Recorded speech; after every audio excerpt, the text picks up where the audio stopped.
The episodes just keep getting better and better. The preview for episode 9 opens with Davis McClain saying, "What does Rashad Tate know about you that I don't?" Because Jenny is calling him up to the stand. Next, in Tariq's trial. So we're going to see Tariq's trial be the last 2 episodes. And honestly, it might roll over into the beginning of season 3 as well. And it's going to be interesting because Tate can kind of go either way. He doesn't actually have the photo. Tariq only told him about the photo, and Brayden didn't want to give it to him because it was going to compromise his father. However, Brayden did overhear in episode 7 Tate dropping that bomb on his dad, and there was a moment where he looked shocked. And I could definitely see in this episode coming up that Tariq really needs that photo because Rashad gets called up onto the stand, and because we don't know which way he's going to go, he's probably going to say, "I need that photo, or I'm going to tell people what I really know." And god damn it, I'm stressed. I'm big stressed, y'all. And we get to see this in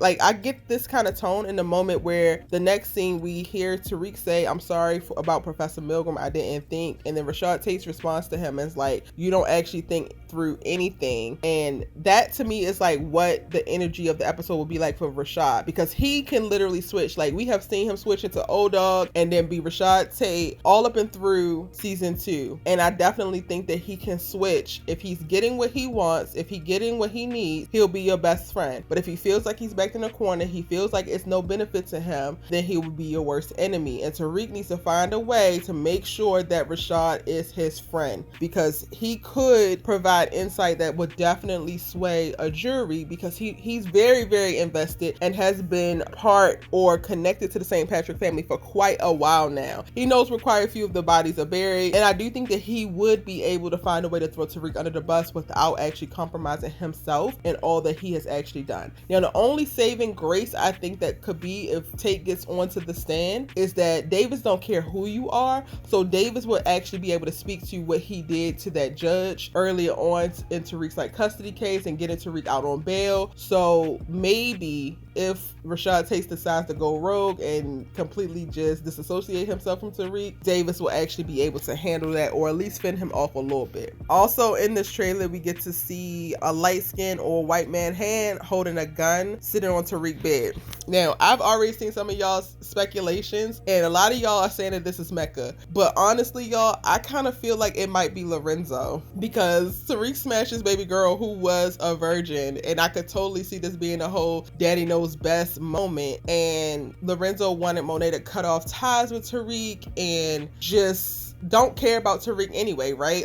I could definitely see him pressing down on him. Now, if this is Mecca, then that means that Mecca, he has already put 2 and 2 together, but now he's going to make it known that he's put 2 and 2 together, and I don't necessarily know if I see that happening right away. But I would love to know what y'all think, and whose hand do y'all think this is sitting on Tariq's bed holding a gun when he comes into this dorm room. Carrie and Jabari appear to Tariq in visions, and y'all, this series is titled so beautifully because the fact that it's called Power Book 2 Ghost, and it's literally the making of Ghost 2.0 and Tariq, but then also I think a huge plot device that works beautifully with the story is how they use the ghost of people to speak to Tariq. And I hope that they continue this on, but I think that this is actually really brilliant, and I cannot wait to hear what both Carrie and Jabari are going to be, or their ghosts are going to be saying to Tariq. Now, we also get a voiceover from Jenny Sullivan, and she's like, "I need hard evidence against Tariq St. Patrick, and I need it now." So I'm wondering if she's going to do some unethical things to try to cultivate some evidence that are a little bit more than circumstantial, because right now her case is hella thin. It's definitely hella thin. Now, we get the argument with Tariq and Brayden, and Tariq is saying, "Can you understand how much is at stake?" And Brayden says it's not always about you. And I think that this is honestly going to be a conversation going back to the picture and how Brayden is really going to be trying to protect his family. He doesn't want to blow up all that his family has going on just so that Tariq can give the information that he needs to Tate. And I wonder if Brayden is going to cave, because we've seen Brayden stand up to Tariq quite a bit, but he also seems to be very loyal to him. And in the choice between his family and Tariq, ultimately, who will he choose?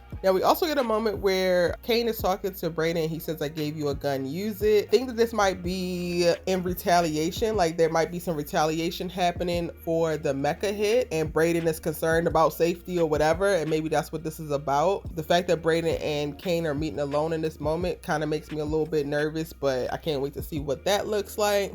We get to see a clip of Mecca a very quick clip of Mecca shooting at somebody, and then we overhear Lorenzo saying revenge. And he's tearing up their house. He tore up their whole, bedroom. He's pissed about what's going on with Monet. We overhear Monet saying he won't rest until he takes everything away from me. And I wonder if she's actually telling this to Dante. Has she run to him now that she has nobody else, and she also can't find Zeke? And also she has potentially been a part of the murder-suicide of Carrie Miligram. And then at the very end, we hear Lorenzo say, strap up, we're headed out. We get a couple quick scenes of like a car, him breaking a mirror, and then that's it. Y'all, episode 9 is going to be so action-packed, so crazy. I cannot wait. Episode 8, over-delivered in story, has so many things going on. Utterly insane.